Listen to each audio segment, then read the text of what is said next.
ABK Matin, l'interview. Et c'est Bénéfica qui mène l'interview.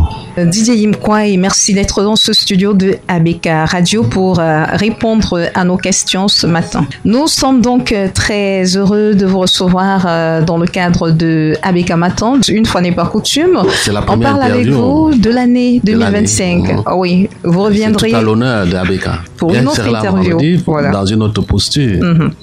Donc, on parle avec vous de cette sortie des prélats qui, pour vous, pourrait cacher la préparation d'un candidat originaire de la partie septentrionale du pays pour les prochaines échéances électorales. Comment est-ce qu'on comprend davantage votre analyse? Je peux revoir ma sortie, parce que j'ai fait une sortie. Quand je faisais cette sortie, il y avait juste 2 prélats. Qui avait pris position, l'archevêque de Douala qui est originaire du Mayo-Danaï, l'archevêque de Yagua qui est de Mayo-Danaï, et j'ai bien précisé que ces deux-là sont originaires d'une région sur le plan écologique la plus sinistrée au Cameroun. Mais j'ai dit, juste après, il y a d'autres prélats qui ont suivi la même voie, la même verve communicative ou communicatrice. Et je m'interroge aujourd'hui parce qu'avec le silence du Vatican, le silence du nonce apostolique, je me pose beaucoup de questions. Qu'est-ce qu'il y a derrière? Qu'est-ce qu'ils auraient fait selon vous? Un rappel à l'ordre? En fait, les revendications sont légitimes. Parce qu'avant d'être prélat, on est citoyen. Mais on sait au moins comment ces gens-là fonctionnent un peu.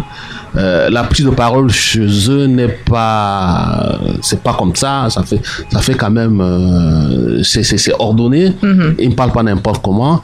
Et on sait que de l'administration coloniale au président Biya, en passant par le président Idio, c'est un système politique qui a toujours bénéficié de l'appui des entités extra-politiques, comme les chefferies, les religions, et les chefferies, les religions, et même l'armée. Donc ceux qui pensent aujourd'hui que les prélats doivent rester dans les églises ont un tout petit peu tort de penser qu'on ne peut pas allier la politique et la religion. Ils ont tort. Parce qu'il faut interroger le rapport du pouvoir atemporel au pouvoir temporel.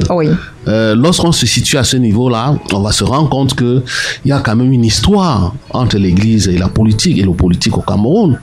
En 58, par exemple, on sait ce que l'Église catholique a fait de l'UPC. L'Église catholique, ce n'est pas un procès, a qualifié, je me rappelle à l'époque, l'UPC d'un parti communiste.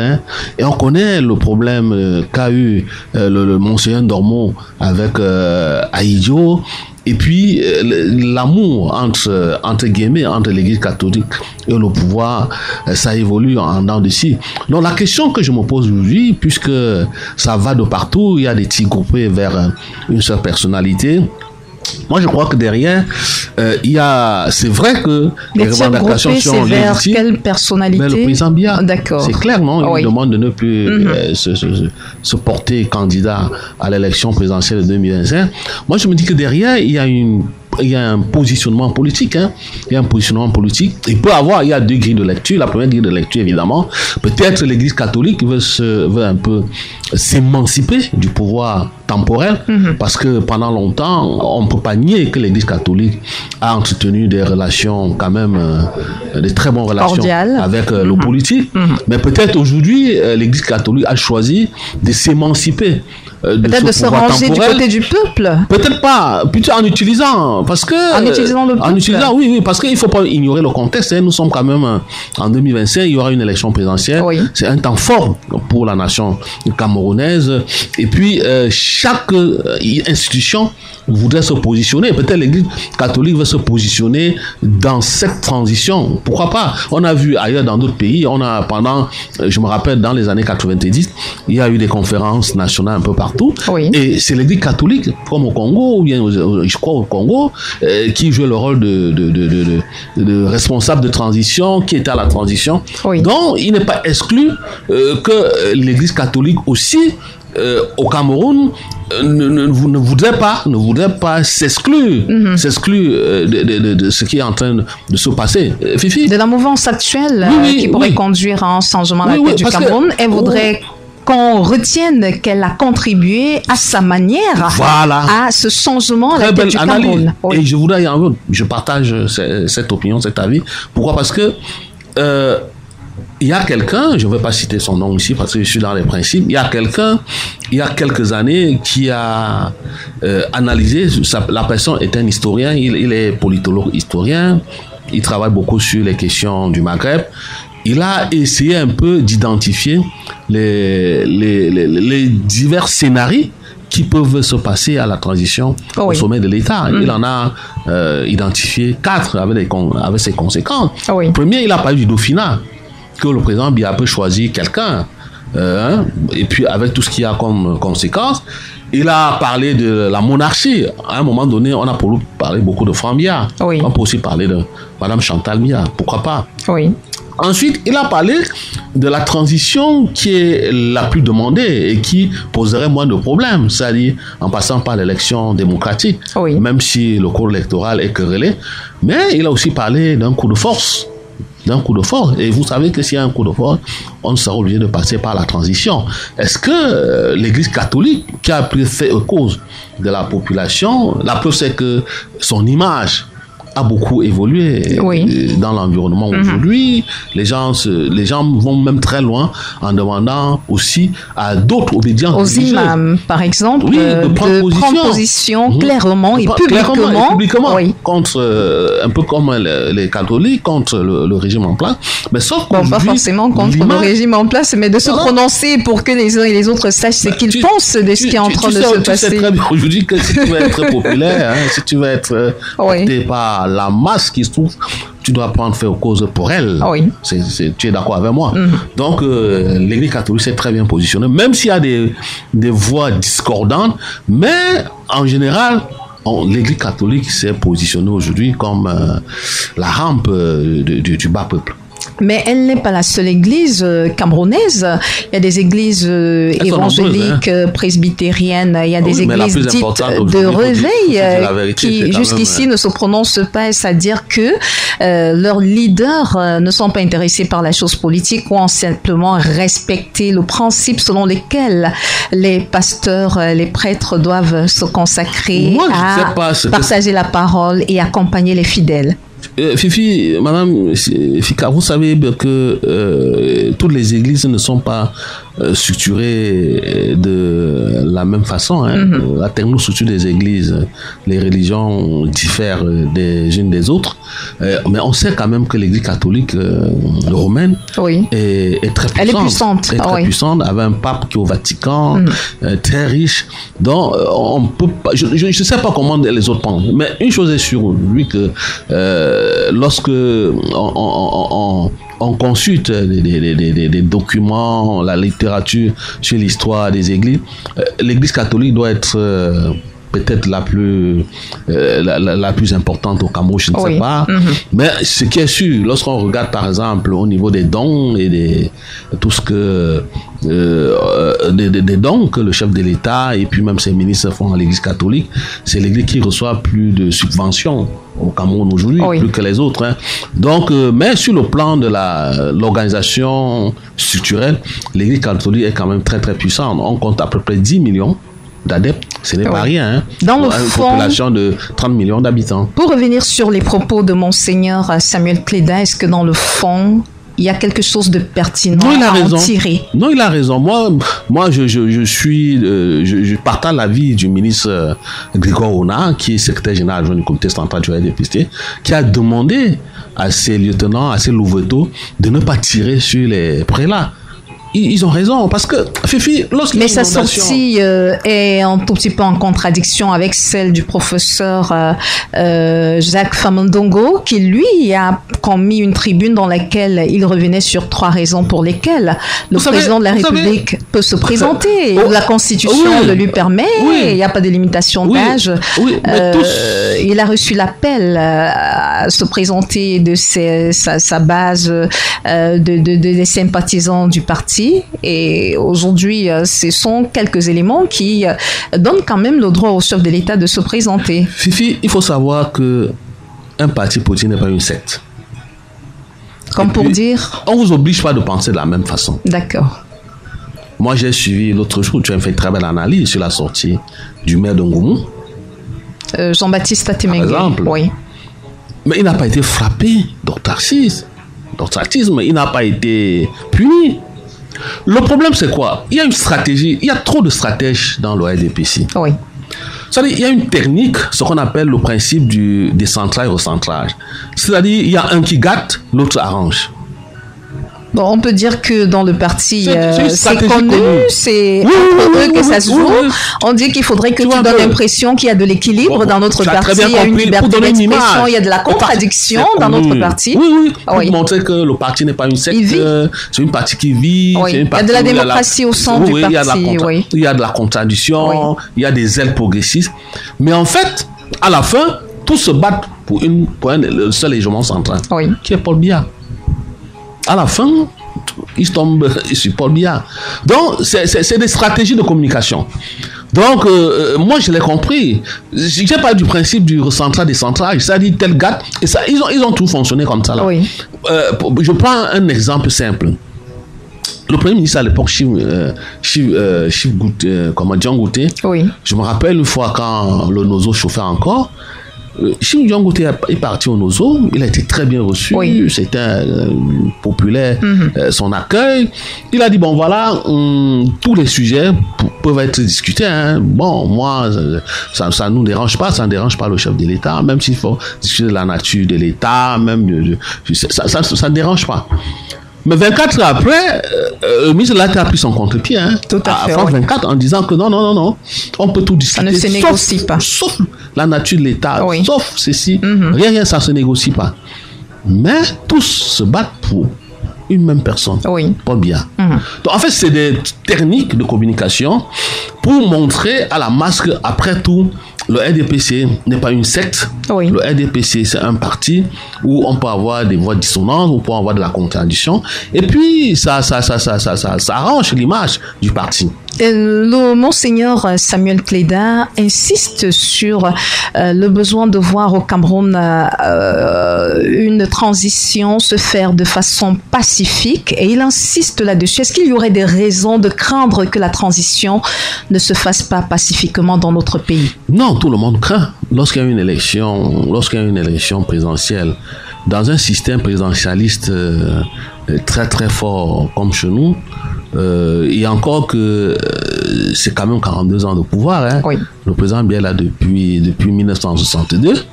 Il est là et ça fait 42 ans.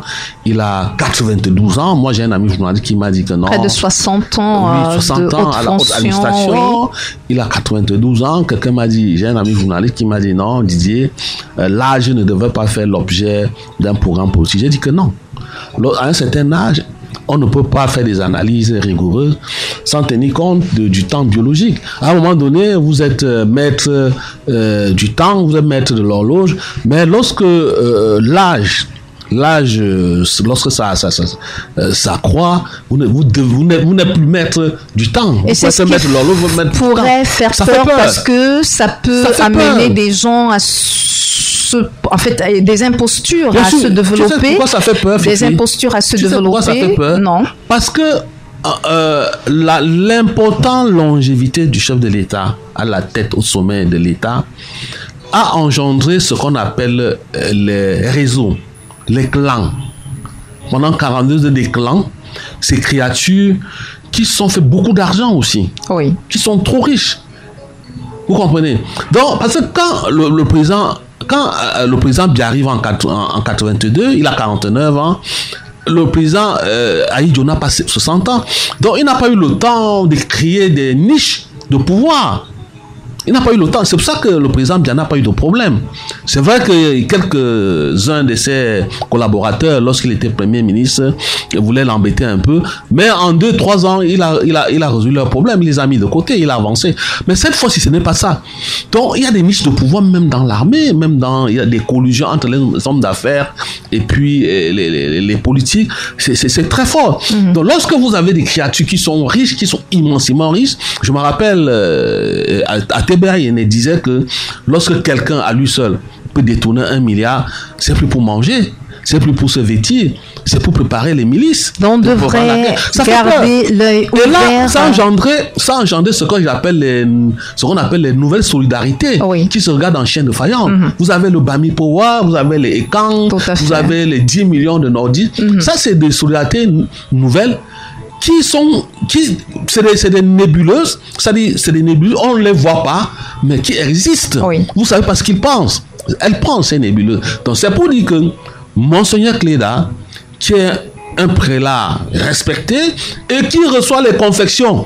Les confessions, pardon, de ses oies, tous les dimanches ou bien je sais pas quand, il peut quand même ce qu'il dit ne devrait pas être pris balayé. Non, il faut prendre en considération tout ce que les prêtres disent. Comment est-ce qu'on peut interpréter la présence très récemment du côté de l'extrême nord de certains armements, des équipements, c'était des armements, on a retrouvé des tenues, dans ma tenue on a retrouvé quelques armes qui devaient aller du côté de Yaoundé. Cela a été intercepté du côté de la région de l'extrême nord. Ça fait simplement quelques jours. Avant cela, on a eu une cargaison de munitions qui avait été interceptée. Est-ce que tout cela pourrait amener les citoyens camerounais et les services de sécurité à essayer de mieux se concentrer sur ce que certains pourraient être en train de préparer au cas où? Ah oui, pourquoi pas. Moi, je ne voudrais pas prendre, n'étant pas au courant, je ne maîtrise pas tous les contours de cette actualité, mais quelque chose est évident, c'est que la zone, toute cette zone-là, de l'extrême nord, du septentrion, du bassin du lac Tchad, est une zone où les infiltrations se font facilement.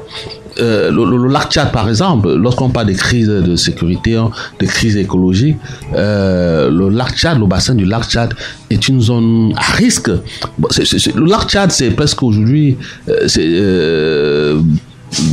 2500 mètres carrés. Alors qu'en 1970, c'était quand même 25 000 km². Les activités anthropiques des hommes sont passés par là, le changement climatique sont passés par là. Vous avez plein de jeunes, c'est à peu près 40 millions de personnes qui circulent dans cette zone, pas seulement des Camerounais, il y a des Tchadiens, il y a les Saoudiens, il y a les Nigériens, il y a les Nigérians qui circulent, donc les armes circulent, il y a beaucoup d'armes qui est là-bas, les armes peuvent très bien circuler. Bon, maintenant, est-ce qu'il y a des groupes armés qui se préparent peut-être à l'assaut? Pour le moment, on n'a pas cette information. Donc, ça peut être des armes qui circulent dans les groupes des petits bandits. Quand ils se retrouvent dans la ville de Maroua et qu'ils avaient pour destination la ville de Yaoundé, qui est quand même nous ne sommes pas à l'abri de tout ce qui se passe au désert, tout ce qui se passe dans la région du Sahel, c'est-à-dire en Algérie, avec ce que la Libye a subi, au Mali. C'est des zones où les gens circulent aisément. Les gens circulent aisément. Donc les gens sont en contact avec les terroristes djihadistes. Donc c'est tout à fait normal que les armes circulent. Et c'est là où il faut apprécier, féliciter les forces de défense et de sécurité qui ont tout fait pour qu'on ne perde pas un mètre carré de notre territoire. Merci Didier Yimkwa d'avoir répondu à nos questions exceptionnellement sur ABK Matin. C'est fini. Je voulais sortir en disant que l'une des conséquences du régime Biya, qui aujourd'hui pourra être, je ne veux pas dire fatal pour lui, c'est que il a choisi ce qu'on appelle le biopouvoir. Il avait choisi, pour pérenniser son pouvoir, il a choisi d'investir beaucoup plus sur des hommes, sur l'élite, sur l'élite intellectuelle, l'élite d'affaires, que les collectivités. Et c'est ça qui malheureusement a créé aujourd'hui ce qu'on appelle les clans et puis la république des réseaux. Malheureusement, on a l'impression qu'il est pris en otage. Au départ, je ne pouvais pas le croire, mais je dis, on ne peut pas sortir d'une élection 7 ans après, avec tout ce qu'il y a comme problème. Le chef de l'État ne pense pas faire un remaniement ministériel. Et nous lui demandons, même s'il faut calmer les gens, il y a des ministres qu'on ne veut plus voir, il peut quand même réduire peut-être la taille de son prochain gouvernement, faire un gouvernement de 15 ministres, c'est largement suffisant pour le Cameroun. Merci beaucoup Didier Imkwa d'avoir répondu à nos questions sur ABK Matin. Merci Fifi. C'était Didier Imkwa, invité de Sidonifica. Toutes nos interviews sont désormais disponibles en version augmentée sur notre plateforme digitale www.abkradioofficiel.com.